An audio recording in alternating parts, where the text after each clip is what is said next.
Assalamualaikum warahmatullahi wabarakatuh. Salam sejahtera buat kita semua, sahabat-sahabat sekalian. Perkenalkan, saya Aristiano Nugroho, Asosiat Profesor di Sekolah Tinggi Pertanian Nasional. Sahabat-sahabat sekalian, pada kesempatan ini saya akan bicara tentang storytelling. Saya akan bercerita tentang bagaimana pembuatan storytelling.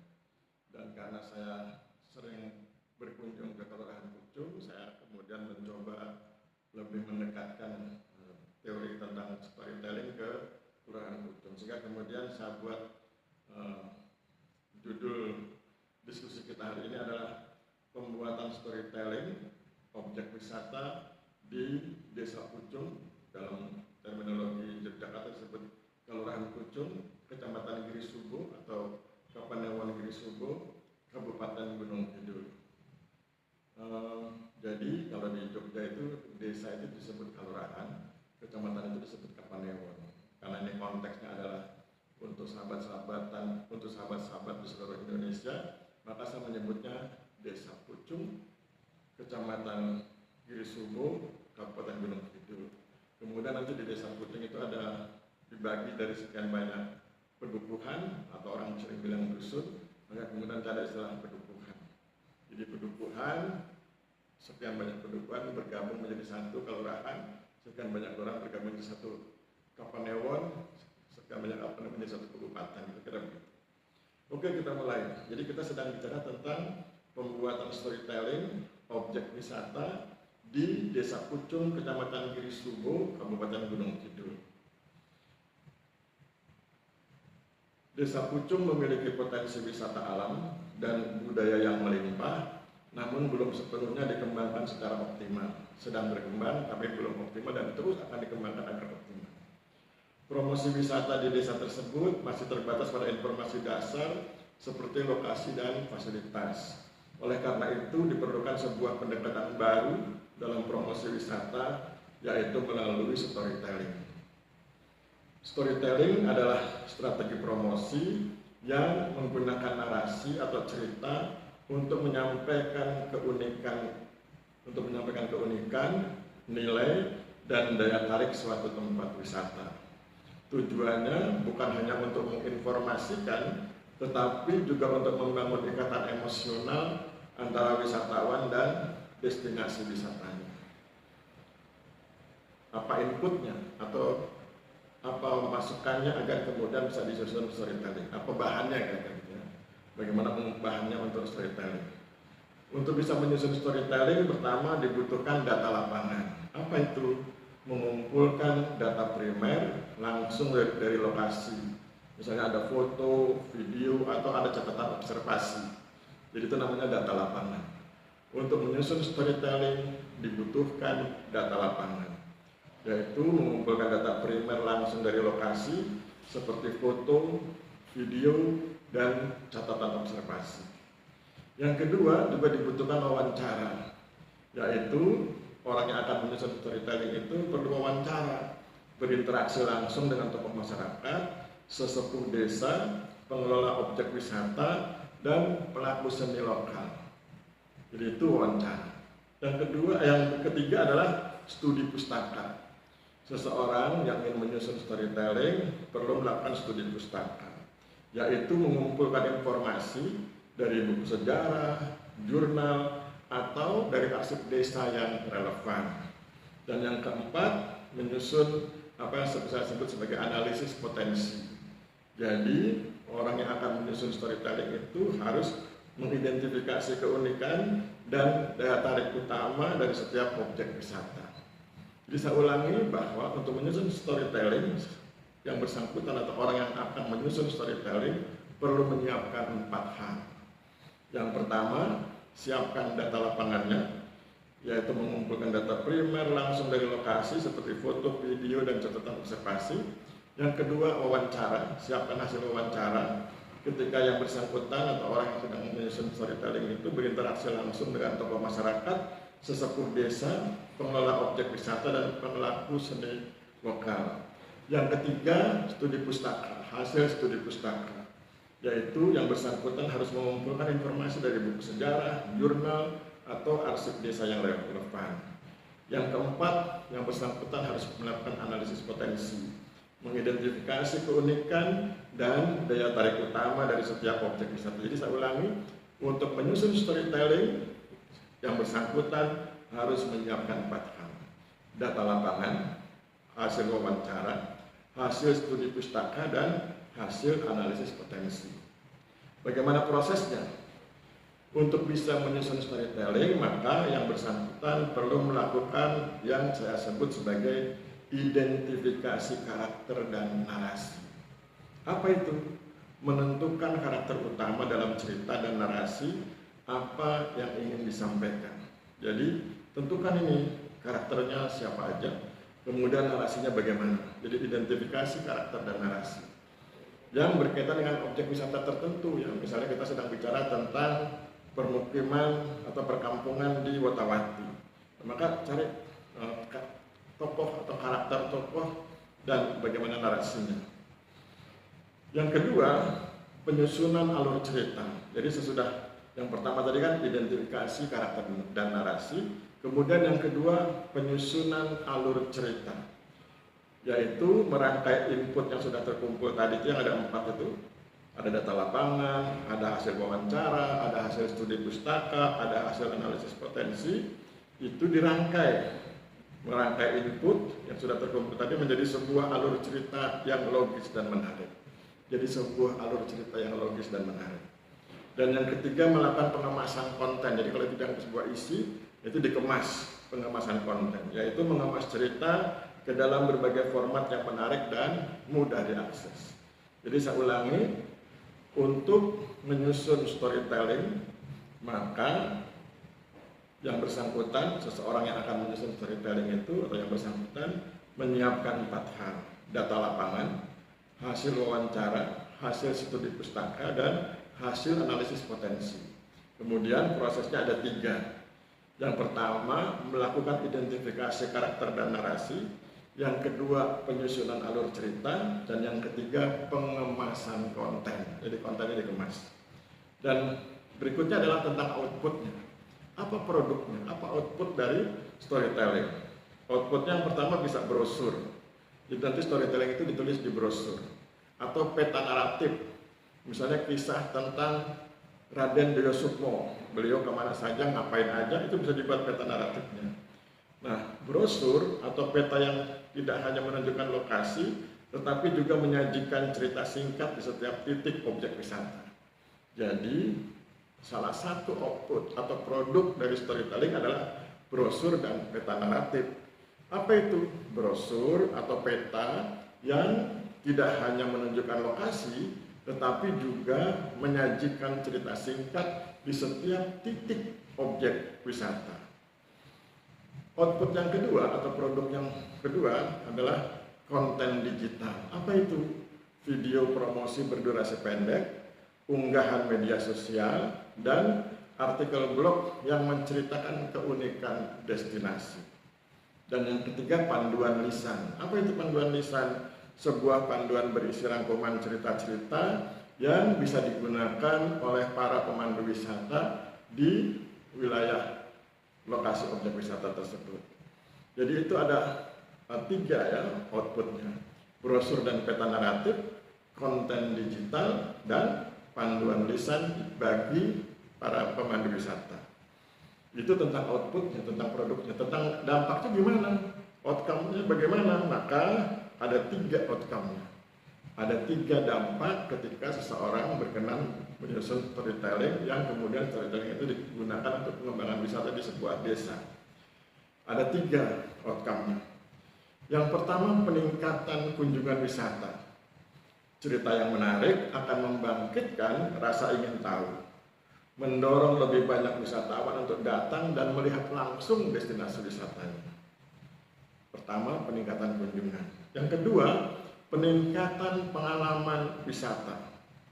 Pengunjung tidak hanya melihat tetapi juga memahami dan merasakan jiwa dari destinasi yang ia kunjungi. Saya ulangi, bicara tentang outcome, bicara tentang dampak, maka storytelling yang baik yang digunakan untuk mempromosikan situs atau objek wisata di suatu desa itu akan punya dampak. Yang pertama dampaknya adalah peningkatan kunjungan. Yang kedua dampaknya adalah peningkatan pengalaman wisata. Apa itu? Pengunjung tidak hanya melihat tetapi juga memahami dan merasakan jiwa dari destinasi wisata yang dikunjunginya. Dan yang ketiga, dampak yang ketiga adalah pemberdayaan masyarakat lokal. Keterlibatan masyarakat dalam proses pembuatan cerita dan sebagai pemandu wisata akan meningkatkan pendapatan dan rasa kepemilikan masyarakat terhadap objek wisata yang bersangkutan, objek wisata tersebut. Jadi ada 3 itu outcome-nya dari storytelling. Jadi storytelling yang digunakan untuk mendukung pariwisata desa. Pariwisata di suatu desa punya 3 outcome, punya 3 dampak, yaitu 1. Peningkatan kunjungan wisata, 2. Peningkatan pengalaman wisata, dan yang ketiga pemberdayaan masyarakat lokal. Dengan demikian, pembuatan storytelling objek wisata di Desa Pucung dapat menjadi langkah strategis yang efektif untuk mengoptimalkan potensi pariwisata dan memberikan pengalaman yang lebih dalam bagi wisatawan. Kita review sebentar ya. Kita review pertama tentang storytelling. Apa itu storytelling? Storytelling adalah strategi promosi yang menggunakan narasi atau cerita untuk menyampaikan keunikan, nilai, dan daya tarik suatu tempat wisata. Tujuannya bukan hanya untuk menginformasikan, tetapi juga untuk membangun ikatan emosional antara wisatawan dan destinasi. Untuk bisa menyusun storytelling yang baik, ada 4 hal yang harus disiapkan. Yang pertama, data lapangan. Yang kedua, hasil wawancara. Yang ketiga, hasil studi pustaka. Dan yang keempat adalah hasil analisis potensi. Ya, untuk bisa menyusun storytelling ada 4 yang dibutuhkan: data lapangan, hasil wawancara, hasil studi pustaka, dan hasil analisis potensi. Bagaimana prosesnya? Prosesnya cuma 3, ada 3 tahap prosesnya. Yang pertama, identifikasi karakter dan narasi. Siapa tokohnya, bagaimana jalan ceritanya. Yang kedua, penyusunan alur cerita, bagaimana alur ceritanya. Dan yang ketiga, pengemasan konten.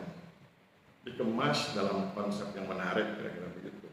Nah, kemudian apa produknya? Produk dari storytelling ada 3.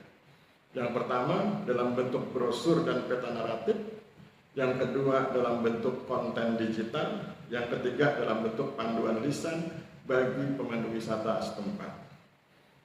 Apa dampaknya? Ada 3 dampaknya. Pertama, peningkatan kunjungan, yang kedua peningkatan pengalaman wisata, dan yang ketiga pemberdayaan masyarakat lokal. Dengan demikian, pembuatan storytelling objek wisata di Desa Pucung dapat menjadi langkah strategis yang efektif untuk mengoptimalkan potensi pariwisata dan memberikan pengalaman yang lebih dalam bagi wisatawan. Sahabat-sahabat sekalian, sekarang mari kita coba mempraktekkan atau storytelling gitu ya. Kita susun storytelling. Mudah-mudahan ini bisa menjadi contoh kira-kira begitu ya.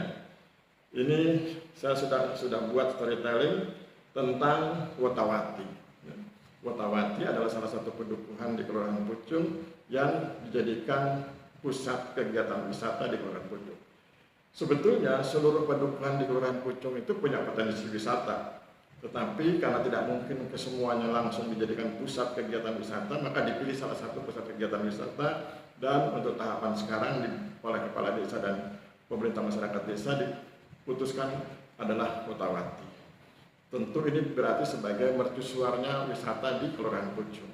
Nanti dari situ kemudian berkembang ke pedukuhan-pedukuhan yang lain, dan ketika Wotawati menjadi objek wisata, berarti kan semua produk yang bisa dijual di lokasi Wotawati bisa dihasilkan oleh pedukuhan-pedukuhan yang lain. Jadi kira-kira intinya begitu. Jadi Wotawati adalah mercusuar untuk membangun pariwisata di Kelurahan Pucung yang pada akhirnya nanti akan dinikmati oleh seluruh pedukuhan, oleh seluruh masyarakat Pucung. Sobat-sobat sekalian, ini saya beri contoh tentang storytelling Wotawati. Saya beri judul Wotawati, dusun yang menyimpan rahasia masa lalu. Padukuhan Wotawati adalah sebuah dusun tersembunyi di Gunung Kidul, Yogyakarta yang menyimpan rahasia dari masa lalu. Dusun ini dahulunya merupakan bagian dari aliran Sungai Bengawan Solo Purba dan kini menjadi lahan subur dan pemukiman padat penduduk. Kisah lisan menyebutkan bahwa Wotawati adalah tempat perlindungan bagi para keturunan Majapahit yang melarikan diri dari gejolak di pusat kerajaan Majapahit. Mereka membawa serta arsitektur dan filosofi leluhur yang tercermin dalam setiap sudut permukiman. Wotawati memiliki arsitektur yang unik dengan pagar-pagar bata merah yang kokoh dan gapura-gapura kecil yang seragam. Setiap rumah memiliki fasad yang menonjolkan keindahan bata merah, memberikan kesan keagungan dan ketenangan. Dusun atau padukuhan ini dirancang untuk menjadi destinasi wisata terpadu dengan rumah-rumah warga yang akan berfungsi sebagai homestay. Pengunjung dapat merasakan langsung kehidupan dalam permukiman Majapahit dan menikmati suasana damai di lembah ini. Wotawati bukan hanya sebuah tempat, melainkan sebuah jembatan waktu yang menghubungkan masa kini dengan kejayaan Majapahit. Dusun ini menyimpan warisan budaya yang menghargai dan menjadi destinasi wisata yang menarik bagi mereka yang ingin mengetahui lebih lanjut tentang sejarah dan budaya Majapahit. Mari kita lanjutkan. Pada abad ke-15, tampak rombongan dari ibu kota Majapahit bergerak ke arah barat hingga tiba di wilayah yang saat ini bernama Padukuhan Wotawati, Kelurahan Pucung, Kapanewon Giri Subo, Kabupaten Gunung Kidul. Saat itu tentu belum ada nama itu. Jadi saya ulangi, pada abad ke-15 tampak rombongan dari ibu kota Majapahit bergerak ke arah barat hingga tiba di satu wilayah yang kemudian akan dikenal sebagai Padukuhan Wotawati. Saat itu Padukuhan Wotawati masih berupa hutan di area Kars yang dilalui oleh sebuah sungai deras. Akhirnya di antara lebatnya hutan hiduplah mereka, orang-orang yang dipimpin oleh seorang bangsawan bernama Raden Jayasukmo. Ia dikenal sebagai seorang pemimpin yang bijaksana dan sangat dicintai oleh rakyatnya. Suatu hari, rombongan Raden Jayasukmo harus menyeberangi sungai. Airnya yang deras dan arusnya yang kuat membuat mereka kesulitan. Raden Jayasukmo memerintahkan para pengikutnya untuk membangun jembatan. Dengan semangat gotong royong, para pengikutnya mengumpulkan bambu dan menganyamnya hingga membentuk sebuah jembatan sederhana. Jembatan itu disebut ngewot, yang dalam bahasa setempat berarti jembatan anyaman bambu. Rombongan Raden Jayasukmo berhasil menyeberang dengan selamat karena menyeberangi sungai dengan menggunakan jembatan anyaman bambu. Mereka kemudian melanjutkan perjalanan hingga akhirnya tiba di sebuah area yang asri. Area ini dikelilingi oleh pegunungan dan ladang yang subur. Raden Jayasukmo memutuskan untuk membangun sebuah padukuhan atau permukiman di area tersebut. Ia menamai padukuhan itu Wotawati. Nama itu diambil dari dua kata yang sangat berarti bagi Raden Jayasukmo. Kata pertama adalah ngewot, yang mengingatkannya pada jembatan yang telah membantu rombongannya menyeberang. Sedangkan kata kedua adalah Wati, yang merupakan nama sang istri tercinta Nyai Arum Sukmawati. Nama Wotawati menjadi pengingat bagi setiap penduduknya tentang kegigihan, kerja keras, dan kasih sayang seorang pemimpin. Hingga saat ini Padukuhan Wotawati dikenal karena keindahan alamnya yang asri dan warganya yang ramah. Demikian sahabat-sahabat sekalian, mudah-mudahan bisa membantu kita memahami apa itu storytelling, bagaimana cara menyusunnya, apa yang harus disiapkan, apa produknya, apa dampaknya, dan bagaimana contohnya. Mudah-mudahan bisa bermanfaat buat kita semua. Saya akhiri, mohon maaf bila terjadi kesalahan. Wabillahi taufiq wal hidayah. Wassalamualaikum warahmatullahi wabarakatuh.